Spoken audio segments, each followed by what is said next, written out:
flash back to the way she had looked that first visit, her defeated expression. But this time was different.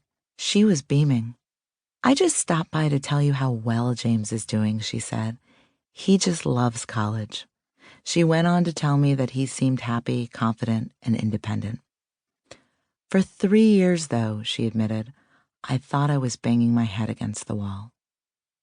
It was true, James's success wasn't immediate, but here was Miriam bubbling over about the ways James's confidence, work ethic, and personal accountability had flourished over the past year. She just couldn't wait to give me the good news in person.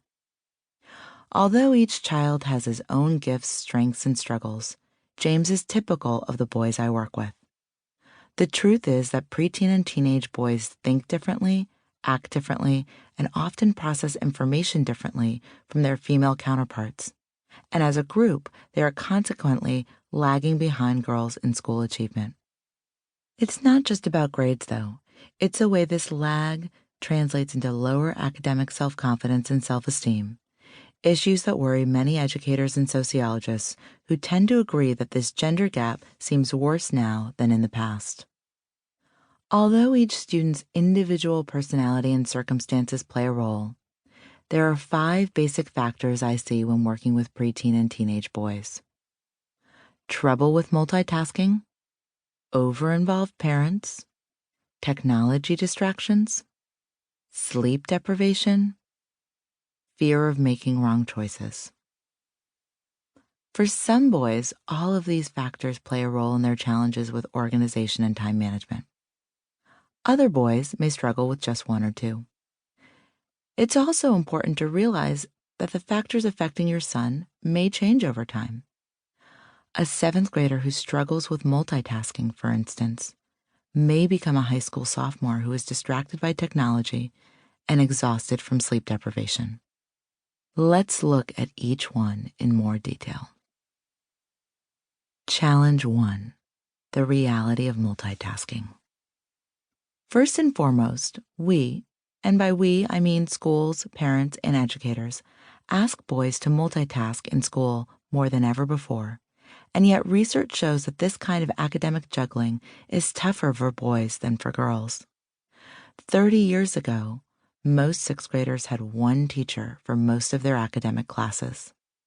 Now students have 3 or 4 different academic instructors, and sometimes more, with different expectations and procedures. Some of these preteen and teenage boys find themselves juggling 7 classes, extracurricular activities, sports, and a social life, all while going through puberty. These boys struggle to set priorities, in part because every coach and teacher says that they have to give it their all the time. For instance, some boys who play baseball don't just practice baseball.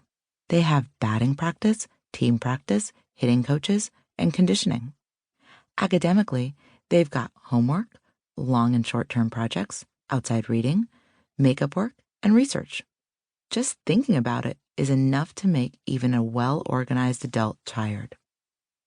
Scientists have discovered in recent years that the brains of men and women seem to be wired differently.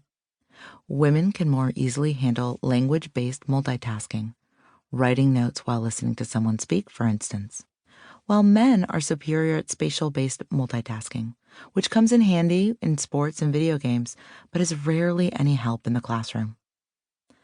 There is other evidence that boys are more likely to be kinesthetic learners, students who naturally prefer to take in information physically by carrying out a task rather than seeing or hearing about it. They may do well in their school's chemistry laboratory, for instance, while struggling with the same chemical equations that underlie that lab work. Recent brain research specifically centered on adolescents also finds that regardless of sex, the teenager's prefrontal cortex, that part of the brain that can be likened to the body's CEO because it regulates behavior, organizes thoughts, and assesses risks, is far less developed than the reasoning centers of the brain. In other words, teens are capable of wondrous leaps of intellectual and artistic achievement, but the part of the brain that would help them manage these insights isn't ready yet. Although there is a wide range of normal ages, on average, boys end puberty as many